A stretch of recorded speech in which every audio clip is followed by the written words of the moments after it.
கிறிஸ்துவில் பிரியமானவர்களே, இயேசு கிறிஸ்துவின் நாமத்தில் உங்களை நான் வாழ்த்துகிறேன். இன்றைக்கு கர்த்தர் நமக்கு கொடுக்கிற வார்த்தை மார்க்கு 9ஆம் அதிகாரம் 23வது வசனம். நீ விசுவாசிக்க கூடுமானால் எல்லாம் ஆகும், விசுவாசித்தால் எல்லாம் ஆகும் அப்படின்னு சொல்லி இயேசு கிறிஸ்து ஒரு மனிதனிடத்துல சொல்றார். இந்த மனிதன் யார் அப்படின்னா, தன்னோட மகனுக்காக வந்து இயேசுவின் இடத்துல மன்றாடுகிற ஒரு தகப்பனா இருக்கிறார். தன்னோட மகனுக்கு பயங்கரமான ஒரு பிசாசின் பிடியில சிக்கி அலக்கழிச்சு அவனை எப்படியாவது கொல்லணும்னு அந்த பிசாசு வந்து முயற்சி பண்ணுது.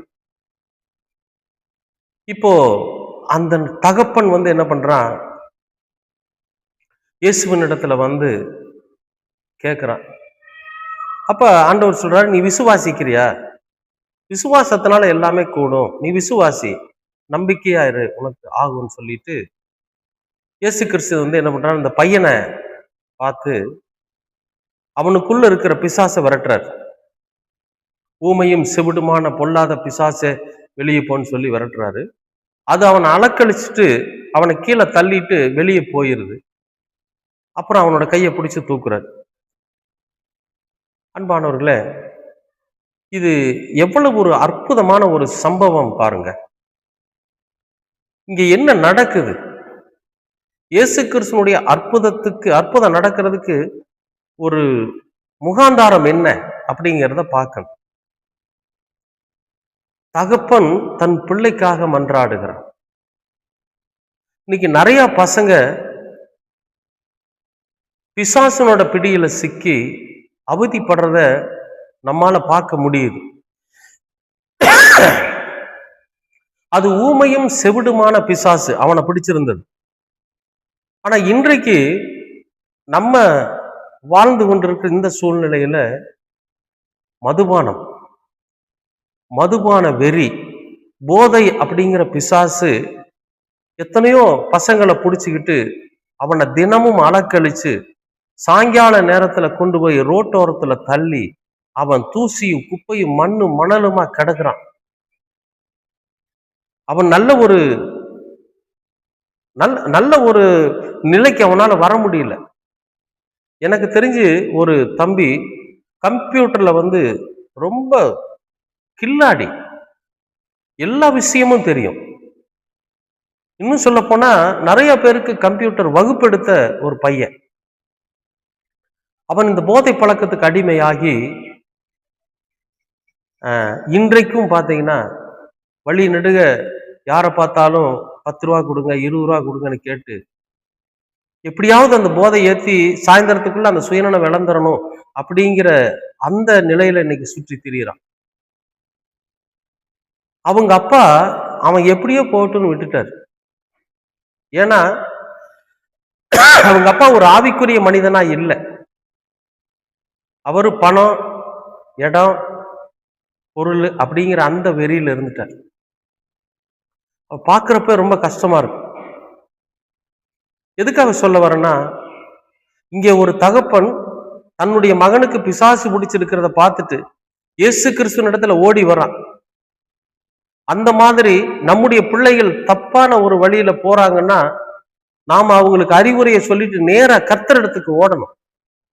ஆண்டவரோட சமூகத்துல போய் கர்த்தர் எப்படியாவது இந்த பொல்லாத பிசாசின் இடத்திலிருந்து என்னுடைய மகனை சுகப்படுத்துவார் அப்படிங்கிற முழு விசுவாசத்தோட நாம என்ன பண்ணணும், கர்த்தரோட சமூகத்துக்கு போகணும். ஆண்டவர் இடத்துல போய் கேட்கணும், ஆண்டவரே என் மகன் இப்படி பொல்லாத பிசாசினால் சிக்கி இருக்கிறான், பொல்லாத கெட்ட பழக்க வழக்கத்தினால அவனோட வாழ்க்கை வந்து ரொம்ப வீணா போயிட்டு இருக்குது, எப்படியாவது அவனை நீங்க திருத்துங்க, அவனுக்குள்ள இருக்கக்கூடிய இந்த பிசாசான சிந்தனைகளை நீங்க எடுத்து வெளியே துரத்துங்க, அவனை ஒரு நல்லவனா மாத்துங்க அப்படின்னு சொல்லி நாம கண்ணீரோட கதறணும். அப்பதான் கர்த்தர் நம் மீது இரக்கம் கொண்டு நம் மகன் மீது மனதுருகி அவனுக்குள்ள இருக்கிற பிசாசை விரட்டுவார். ஏதோ பணத்துக்காக பொருளுக்காக மாய்மாலம் பண்றதல்ல கிறிஸ்தவ வாழ்க்கை. உண்மையும் விசுவாசமும் நிறைந்ததுதான் கிறிஸ்தவ வாழ்க்கை. ஆண்டவரோட சமூகத்தில் அழுது பாருங்க, பெரிய பெரிய அற்புதத்தை நாம சுதந்திரிக்க முடியும். கர்த்தரோட சமூகத்துல உட்கார்ந்து அழுது பாருங்க, நிறைய விஷயங்களை நம்ம சுதந்திரிக்க முடியும். உண்மை. நான் என்னுடைய அனுபவத்துல சொல்றேன். எனக்கு ஏற்படுகிற எத்தனையோ பிரச்சனைகள்ல நான் என்ன பண்ணுவேன்னா, என்னால தினமும் போய் கடவுள சமூகத்துல உட்கார்ந்து அழுதுகிட்டு எல்லாம் இருக்க மாட்டேன். ஏன்னா ஆண்டவரோட சமூகத்துக்கு போனா அழுகாச்சி வராது. ஒண்ணு நல்லா தெரிஞ்சுக்கங்க, எப்பொழுது நாம ஆழ்ந்த ஒரு வேதனையோட போய் உட்கார்றோமோ அப்ப தானா அழுகாச்சி வந்துடும். இன்னைக்கு நாம கடவுளோட சமூகத்துல போய் மண்டி போட்டு அழுகணும்னு நினைச்சு வந்து பாருங்க, போற வழியில யாராவது பேசுவாங்க, ஆலயத்துல போய் யாராவது பேசுவாங்க. அன்னைக்கு நாம ஜெபம் பண்றதே பாத்தீங்கன்னா 2 நிமிஷம் ஜெபம் பண்ணிட்டு வந்துருவோம். அப்படி ஒரு நிலைதான் இருக்கு. ஆனா ஒரு உச்ச நிலை அடைகிற போது நாம என்ன பண்ணுவோம், கடவுளோட சமூகத்துக்கு தனியா போய் உட்கார்ந்து அதையெல்லாம் மனசுல நினைச்சு நம்ம அழுகிறப்போ, நம்ம கண்ணீர் தாரதாரையா வர்றப்போ இந்த கண்ணீரை அவர் கணக்குல வச்சு, ஐயோ என்னுடைய மகன் எதுக்காக அழுகிறானே, என்ன காரணமா இருக்குமோ, நீ நம்பிக்கையா இரு, நீ நீ விசுவாசத்தோட இரு, உன்னுடைய மகனை நான் சுகப்படுத்துவேன் அப்படிங்கிற அந்த வாக்குத்தத்தத்தோடு கூட கிறிஸ்து நம்மை அணுகுவார். இங்க பாருங்க, அவன் மீது மனதுருகி அவனை தொட்டு சுகப்படுத்துறார். அந்த மாதிரி நம்முடைய பிள்ளைகளோ, ஆண் பிள்ளைகளோ, பெண் பிள்ளைகளோ ஒரு தப்பான பழக்க வழக்கத்துல, தப்பான பிசாசனோட பிடியில அந்த பிள்ளைகள் சிக்கி அலக்களிக்கப்பட்டு கொண்டு இருக்கிறாங்க அப்படின்னா, நீங்க கர்த்தரோட சமூகத்துக்கு போங்க. உங்களுடைய ஜெபம் உங்கள் பிள்ளைகளை சுகமாக்கும். உங்களுடைய ஜெபம் உங்கள் பிள்ளைகளுக்குள் இருக்கக்கூடிய பிசாசை விரட்டும். உங்களுடைய நம்பிக்கை, உங்களுடைய விசுவாசம் அந்த பிள்ளைகளுக்கு இருக்கக்கூடிய தப்பான பழக்க வழக்கத்தை அதை பிடித்து அலக்களித்துக் கொண்டிருக்கிற அந்த பொல்லாத பிசாசை விரட்டும். உண்மை. அன்பானவர்களே, நம்முடைய விசுவாசமும் நம்முடைய நம்பிக்கையும் தான் நம்முடைய பிள்ளைகளை பாதுகாக்கும். நம்முடைய விசுவாசமும் நம்முடைய நம்பிக்கையும் தான் நம்முடைய குடும்பத்தை நல்வழிப்படுத்தும். நீங்க எதுவா இருந்தாலும் கர்த்தரோட சமூகத்துல நம்பிக்கையோட விசுவாசத்தோட கேட்கிறப்போ அதை அவர் நிறைவேற்றி கொடுப்பார். ஒருவேளை உங்க வீட்டுல ஒரு கெட்ட பழக்க வழக்கத்துல, மதுபான பழக்கத்துல, விபச்சார பழக்கத்துல, புகை பழக்கத்துல, துன்மார்க்க பழக்கத்துல ஏதாவது உங்களோட பிள்ளைகளோ உங்களுடைய பசங்களோ இருக்கிறாங்கன்னா, தயவு செஞ்சு விசுவாசத்தோட நம்பிக்கையோட கர்த்தரோட சமூகத்துல கண்ணீரோட ஒப்புவிச்சு ஜெபம் பண்ணுங்க. நிச்சயமா கர்த்தர் மாற்றுவார். நிச்சயமா கர்த்தர் அதற்கான விடுதலையை தருவார். அவனுக்குள் இருக்கிற பிசாசை விரட்டுவார். அவன் ஒரு முழு மனுஷனா மாறி உங்களிடத்துல உங்க கரத்துல கொடுப்பார்.